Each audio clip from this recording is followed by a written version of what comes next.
যাই, টঙের দোকান থেকে চা খেয়ে আসি। মামা, ভালো করে এক কাপ চা দেন। চায়ের দোকানের বিপরীত পাশে একটি ফুচকার দোকান, খুব ভিড়। ছেলেমেয়েরা মিলে ফুচকা খাচ্ছে। আমি ওদের দিকে চেয়ে চেয়ে চা খাচ্ছি। হঠাৎ আমার চোখ এক জায়গায় গিয়ে আটকে গেল। সাথে সাথে আমার হাত থেকে কাপ মাটিতে পড়ে গেল। আমি যাদের দেখছি তারা হলো মধু আর সেই দিনের ছেলেটা। মধু সেই ছেলেটাকে মুখে তুলে ফুচকা দিচ্ছে, আরও খাচ্ছে। এই সিন দেখার পর আমার চোখ দিয়ে অজান্তেই পানি চলে আসলো। সোজা চলে আসলাম। তার মানে মধুর ওই ছেলের সাথে কিছু একটা চলছে। ওই ছেলেটা যদি মধুর ফ্রেন্ড হতো তাহলে এত ক্লোজ হওয়ার কথা না। তার মানে অন্য কিছু। দেখি কত দূর আগাই। বাসায় চলে গেলাম। আজ মধু সন্ধ্যার পরে বাসায় আসলো। আজ আর জিজ্ঞেস করলো না আমি কেন আনতে যাইনি। মনে হয় তার ভালো হয়েছে, সারাদিন ঘুরতে পারলো। আজ আমার সাথে কোনো কথা বললো না। রাতে ঘুমানোর আগে। এই শোনো, হ্যাঁ বলো। আমার কিছু টাকা লাগবে। কত? 20,000 টাকা লাগবে। কি, এত টাকা? আমি এত টাকা কই পাবো? আর এত টাকা দিয়ে তুমি কি করবে? আমি টাকা দিয়ে কি করব সেটা তোমার না জানলেও চলবে। কিন্তু আমার কাছে তো এত টাকা নাই। কেন, বউয়ের আবদার পূরণ করতে পারবে না তাহলে বিয়ে করলে কেন? শোনো, যখন আমাদের বিয়ে হয় তখন তুমি নিশ্চয়ই জানতে আমি স্টুডেন্ট এবং কোনো কাজ করি না। আর আমি তোমাকে পড়ালেখা করার পর বিয়ে করতে চাইছিলাম, কিন্তু বিয়ে করার জন্য তুমি আমাকে জোর করেছিলে। তারপরেও মধু আমাকে অনেকগুলো কথা শুনিয়ে দিল। রেজিস্ট্রেশনের জন্য কিছু টাকা জমা করেছিলাম, সেখান থেকে 20,000 টাকা নিয়ে টেবিলের উপর রেখে দিলাম। মাঝরাতে হঠাৎ ঘুম ভেঙে গেল। ঘুম থেকে উঠে দেখি মধু আমার পাশে নাই। গেল কোথায়? ওয়াশরুমের আলো অফ, তার মানে ওয়াশরুমে নেই। কিন্তু কোথায়? হঠাৎ বেলকনিতে ছোট করে আওয়াজ শুনতে পেলাম। আমি বিছানা থেকে উঠে বেলকনিতে দেখতে গেলাম মধু কার সাথে কথা বলছে। আমার উপস্থিতি টের পেয়ে মধু ফোন কেটে দিল।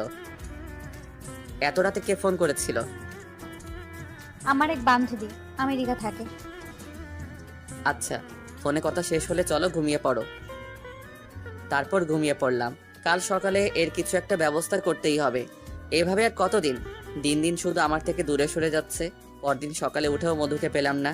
টেবিলের টাকাও নাই। তার মানে মধু টাকা নিয়ে চলে গেছে। আসুক আজ। আজ এর একটা বিহিত করতেই হবে। আজও রেডি হয়ে মধুর ভার্সিটির দিকে যাচ্ছি। হঠাৎ ফোন এলো। ভার্সিটির ফ্রেন্ড কল দিছে। কিরে আর আমি কই তুই? আমি তো বাসায় রে। মিথ্যা বললাম। কেন বাসায় কেন? তাড়াতাড়ি ভার্সিটিতে আয়। না রে, আসতে পারবো না। আজ আমার একটা কাজ আছে। আবে আজ ভার্সিটিতে ইম্পর্টেন্ট ক্লাস আছে। আচ্ছা, আসছি। এখান থেকে সোজা আমার ভার্সিটি চলে গেলাম। ভার্সিটিতে ঢোকা মাত্র আমার ফ্রেন্ডরা সবাই একসাথে বলে উঠলো, happy birthday my dear friend ML. আমি তো অবাক। আমি ভুলেই গিয়েছিলাম যে আজ আমার জন্মদিন, অথচ আমার ফ্রেন্ডরা ঠিকই মনে রাখছে। তারপর ক্যান্টিনে গিয়ে কেক কেটে অনেক আনন্দ করলাম।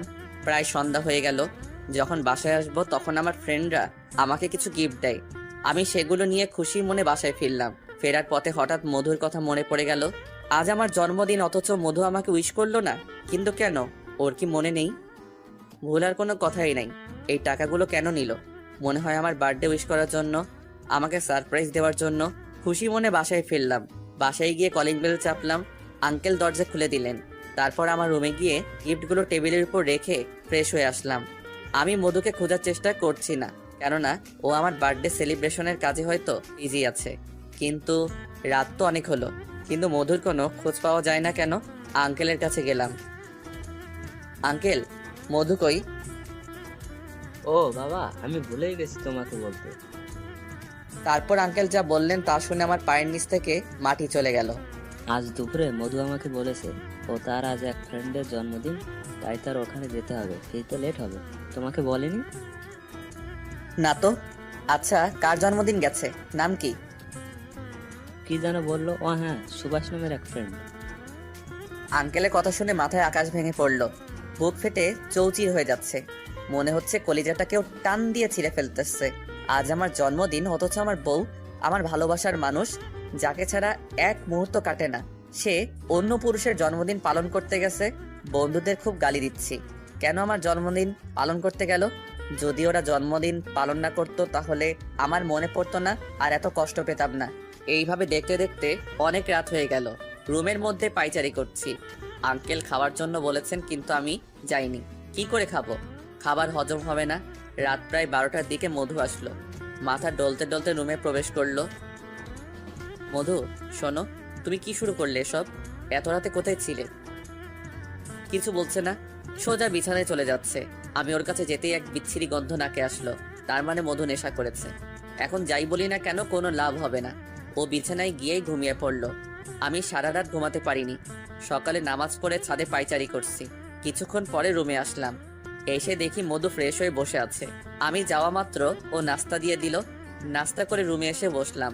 তখন বললাম না, কারণ তখন আঙ্কেল ছিলেন, আর আমি চাই না আঙ্কেল এই ব্যাপারে কিছু জানুক। একটু পর মধু আসলো রুমে। হঠাৎ তার চোখ টেবিলে গেল। অনেকগুলো গিফট রাখা। এই গিফটগুলো কখন আনলে? আর আনপ্যাক করলে না কেন?